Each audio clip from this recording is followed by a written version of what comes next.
Hey, what's going on YouTube? How are ya? Hiker Dave here. I hope everyone's doing all right. I have a story here I want to share with you guys. A lot of you probably already know about it, but I don't care. I'm going to share with you what I've learned about it, and I think you're going to find it really interesting. This is the story about the Minnesota Iceman. Very interesting. I am completely fascinated by this story. I remember hearing about this a long time ago, and it just kind of gets mixed in with all the other stories of possible bodies that have been recovered of a alleged Bigfoot or Sasquatch. So let's get into it here really quick. I'm going to refer to my journal. This is about a story about the Minnesota Iceman. It was an Air Force captain in 1960 shot this creature, and his name is Frank Hanson. So he began showing the body of this Bigfoot at local fairs and stuff like that in the Midwest in Canada. And this guy's got a strange story, but I find him credible. An Air Force captain, I don't think that he was. I think you can consider that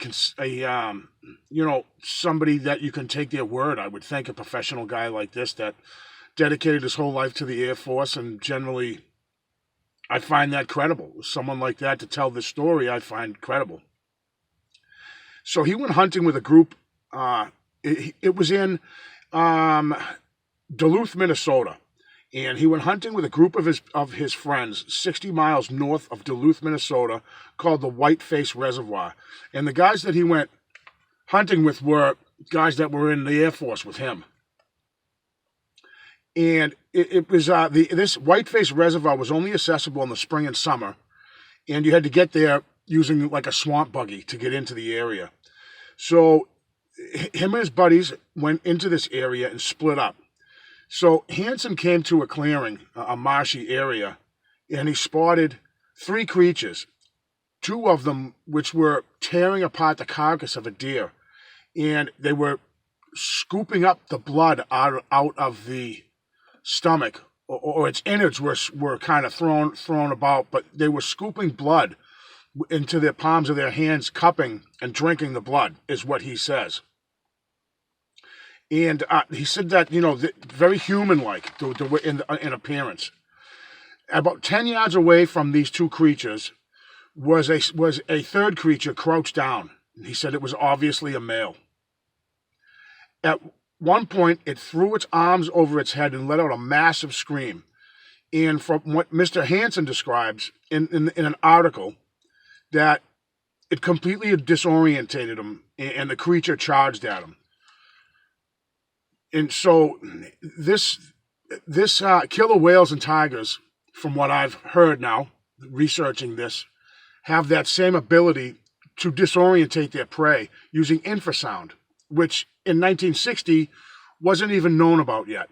But the description of what happened to him, he said that he felt like his body had turned to stone when this creature screamed at him and screeched at him. At one point, that creature charged at him, and he says what happens next is a blur. He doesn't remember raising his rifle. He vaguely remembers pulling the trigger. He doesn't remember dispelling the empty shell and firing it again. He writes, he hit the beast with blood spurting out. He remembers the bloody, mutilated face, the body laying on the ground next to the deer carcass. Now, as this had happened, he took off running. He never saw the other two. He took off running, and he was running through the swamp. He was positive he was being chased. He was running and running, fell, got up, fell down again, and out of sheer exhaustion, he fell down again, laid there, and just said, this is it. He was sure that he was going to be killed by these creatures. And they never came. He laid there. He doesn't know how long he laid there. He later fired three distress shots from his gun. He met up with his hunting party, not telling them what had happened. He writes that he was 5 years from retirement in the Air Force and didn't want to jeopardize a a mental evaluation and have something come up where he's not going to be able to retire and get his full benefits or whatever that entails with the Air Force. And he didn't want people to think that he was nuts. So he just wanted to get out of the woods. So after some time, he was having nightmares. He couldn't sleep, and he returned. He wanted to see if the body was still there, and if so, he wanted to recover it. He didn't want hunters to stumble across the body.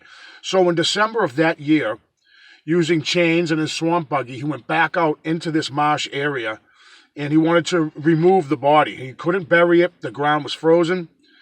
He got the body out of the swamp, wrapped it in a tarp, and put it in a freezer in his house, in his basement. So it sat there for 5 years in his freezer. After retiring, he decided to take it on a tour along with antique tractors that he would display in different parts of the Midwest. And he decided that what he had in his freezer was too important to keep from the public. He wanted to show people. So he bought a bigger freezer, froze the body in a solid block of ice, and put a clear lid on it. And he called it the man left over from the Ice Age. He wanted to see people's reaction to the creature, so from 1965 to 1967, he toured the body with 25 cents per view. Until 1967, a zoologist student named Terry Cullen happened upon the exhibit in Milwaukee, and he was fascinated by it and found it authentic. None of his colleagues would take it seriously until in 1967, Ivan Sanderson, author and biologist studying the abominable snowman, flew to Milwaukee to examine the body along with Bernard Wellmans, a Belgian scientist and author of On the Track of Unknown Animals. And this Belgian guy is often considered the father of cryptozoology. I know very little about him, but that's not going to last. I'm going to look more into this guy. And when they went to Milwaukee, they assumed that this was going to be a hoax. They traveled there, pardon me, nonetheless, and what they saw shocked them. They spent 3 nights studying the creature in a small trailer, and they wrote, it looks human. 6 feet tall, very hairy, covered in dark brown hair, waxy pale skin, obviously a male.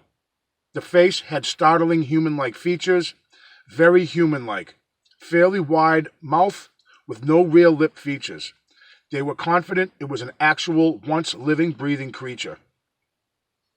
Now, of course, the Smithsonian was contacted. They didn't even want to look at it. They called it a hoax. Of course they did, without ever even seeing it for themselves. An attorney, Hanson contacted an attorney, and the attorney advised him, if you are not careful, you will end up in a prison cell, is what the attorney told Hanson. So Hanson took his display to Canada. But after returning to America from Canada, it was a replica that returned, and he claims that he had hid the real body. Now, whether there was an issue with taking the body back over from one country to another, I don't know. I don't know why Hanson decided to replace this with a replica. And upon reinspection in 1969, it was confirmed that this was not the same body from 1967, that it was a replica. Hanson said in his article in the Saga magazine, he would release the real specimen, but only under 2 conditions. 1, full amnesty from any possible violation of federal law, and 2, complete amnesty for any violation of state and local law where the specimen was transported or exhibited during the 1968 fair season. Now, that never happened. He never released the actual body that he claims that he recovered out of the marsh or swamp area. I've been looking into more and more of bodies that have been discovered, but I mean, why is this not just this story, but this is not the only case where a body has been found, or in this case was shot by this Mr. Hanson, and he actually put it out there in different town fairs and stuff that and people got to see this thing. Now, it was also mentioned that at one point, one of the lights from the display over this block of ice caused a crack in the ice, and an odor was coming from that crack, a horrible stench. And it was mentioned that it would be tough to fake that. I don't know if you would make a replica and stuff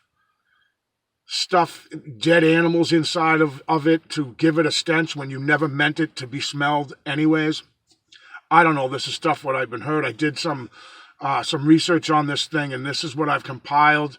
I saw a great video. Bob Gimlin's channel gave me a ton of information on this. Most of the information from here is from Bob Gimlin's video. You should check it out. The Milwaukee Grassman. I think that's what it's called. And awesome story. Very, very interesting. The Minnesota Iceman, it's called.